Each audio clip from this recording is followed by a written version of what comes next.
Hello. Wow, it's Friday night. Oh, well, I haven't been here for 4 days. Okay. Well, just checking in to see if anybody's around. I have been working on the Moon Book. You know, the Moon Book, I've been promising to do the Moon Book for years. And the Moon Book is going together. Okay. I have thousands of photo images by dozens and dozens of videographers and NASA and astronomers and postings going back 15 years. And so I'm combing through files. Okay. And the Moon Book is going to cover its 6 surfaces, top, bottom, and 4 sides. It is a sphere. It is a round object. It's going to cover some events that I have copies of. Apollo 20, the Apollo 11 video, and it's tedious. God, it's tedious.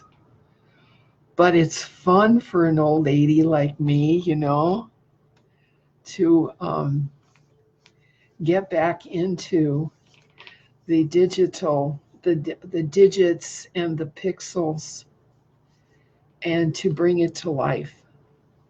Because the moon is alive. The moon is very alive, and it is managed and administered. And looking at the images that I acquired so long ago, in order to see into them, I have to do some remote viewing. And so I'm remotely examining what is going on the moon now. Now, what is going on there now is not the same as it was last year or the year before or the year before. And my remote viewing presence has been noticed and noted, and they want to know what the hell my spirit is doing there. And so we trade thoughts. And I began to get a sense of the situation. There's a situation on the moon that has been rather difficult going back since 2011. The situation there has been difficult. And they are hoping to convert that facility into a commercial establishment. They're planning on tourism. Okay, the Alpha Draconis have put in a huge investment into infrastructure there, to repair and replace. It's a very old mobile vehicle. It had 2 engines in the back of it had 2 engines. And those 2 engines, I guess, was a year or 2 ago. Well, first one was taken out, and then a new one was placed in between where the 2 old ones were. The moon got here under its own power. In the remote past, but there are indigenous tribes who remember when that moon wasn't here. All right. So they have 1 new engine instead of the 2 old engines. That gives them more room in the engineering department down underneath. The whole thing is a building, and it's built like an orange. It's built like an orange with sections, okay, sections, and a place where everything comes together. And It's multiracial, and like Titan, Saturn's moon, it is interdimensional, and they have people or beings or hominids or whatever of all scales. They all have human DNA, just like you can have a little tiny computer that runs Windows, or you can have a supercomputer that runs Windows. Well, you can have a little tiny being with human DNA, or you could have a middle-sized being, or a great big being, or a huge being. Okay, so they have some scaling diversity there. They have some frequency diversity there. They have blue people, and they're not just blue, they're fluorescent blue. Okay, they have little tiny, people. They have some light people that glow like a light bulb. I've seen those a lot. And they have a social problem with humans. The problem goes like this. The moon is a physical vehicle building, all right? And it has to be maintained, and it has to be kept clean, and people have to work on it. And in order for people to work on it, they have to be physical people like us, all right? But the problem is, physical people like us have minds of our own. We have minds of our own, and we question orders, and that's terrible when you're on the moon. You can't question orders. It's a hierarchy. It's a hierarchy, and it began with the Anunnaki, but now that the Anunnaki or Anunnaki, or however you say that, now that they have been chased off Nibiru because they no longer have an atmosphere around Nibiru. And so they have gone the way they haven't told me where they've gone. But anyway, so now that NASA has poked a hole in the water reservoir 10 years ago, in fact, 10 years ago, 5 days from now, so that they're using the space that the water reservoir used to take up, they're using it now for growing groceries. And I have a feeling that the secret space program is actually trading with them already. And so, because they are functional, so somebody's trading with them. Now, the Alpha Draconis are financing the facilities and the improvements so that it can become kind of an arcade, kind of a tourist arcade.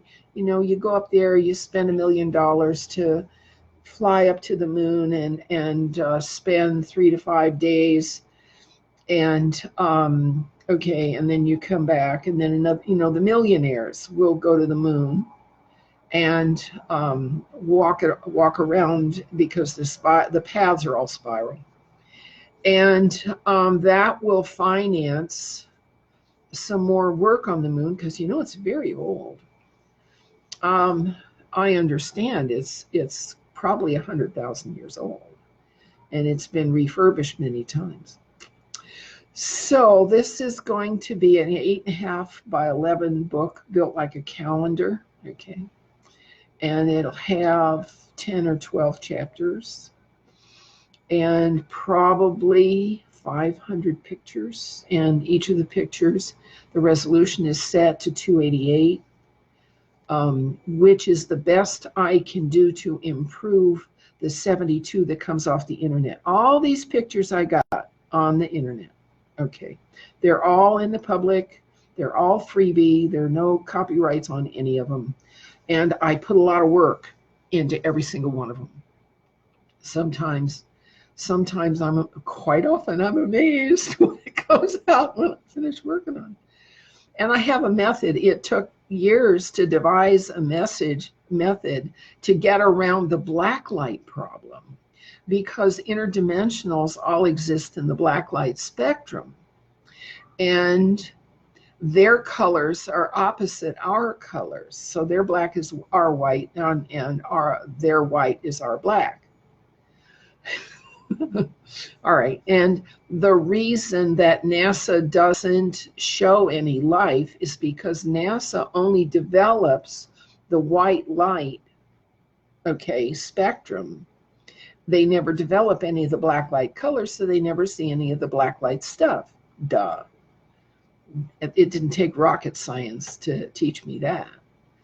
And so, yeah, there are some discoveries that I have made that I'm putting in this book, but I'm writing it as a friend of the court. I'm not, this isn't a good cop, bad cop, or this is not a diatribe against anybody. All right. The moon is in a pretty tough predicament, just as we're in a tough predicament. And fortunately for the moon, they have finances now, and they have some pretty good leadership. So they're going to do all right. Going to do all right. I hope we can pull ourselves together and do all right, because too many people are not concerned about life here, and they're only concerned with themselves. And it's important, yes, you have to take care of yourself as if you matter, but our life on this world matters too. The people who have presumed leadership, called the globalists or the Illuminati, their methods are despicable and barbaric. And so we, the people who have a handle on ethics and problem solving and conflict resolution, need to grab those globalists by the lapels and demand that they adopt civil methods, because they're just making a mess of everything. Yeah. So that's where I've been for 4 days, and I'm probably going to be absent most of the time now while I'm doing this, because it is so engrossing. It is such hard work. And I barely even get time to do something with the emails and walk the dog, wash the dishes. Okay. But I'm pretty happy doing this. Carol Mack, hello. Maza, you're here. Nice of you to come by on a Friday night. Feels good on a Friday night. I've been working like crazy. I guess I don't need these glasses. And so the whole thing will turn out to be around 180 pages. And the cost is going to be astronomical, because every page is in color. And so 180 page, 8.5 by 11 book in color is going to be expensive. But you know what? It's a lot of work. It's a lot of work. It's 15 years of collecting the images and learning how to make them come alive. Most of the images that I get that are really excellent when I'm finished with them, when I first look at them, they don't look like anything. They're just a mess. They're just a mess. And the images that I'm getting, of course, are from the guys online who just put up their moon videos whenever it's a full moon, okay? And they shoot at this area, and then they shoot at that area, you know? And I just take snaps off just one at a time, not knowing what I'm getting or where it is. And of course, most of the snaps are of the front face. The only time we can have a picture of what's on the underside or the backside or the top is when NASA sends a flyby, or Google puts up a new Google Moon set of views. You know, Google Moon has been very helpful that way. Yeah. Um, so that's the thing. What? End live video. Yeah, I think I'll end live video. So I'll talk at you all again in a day or two. Good night, Carol. Bye bye, Massa. See ya.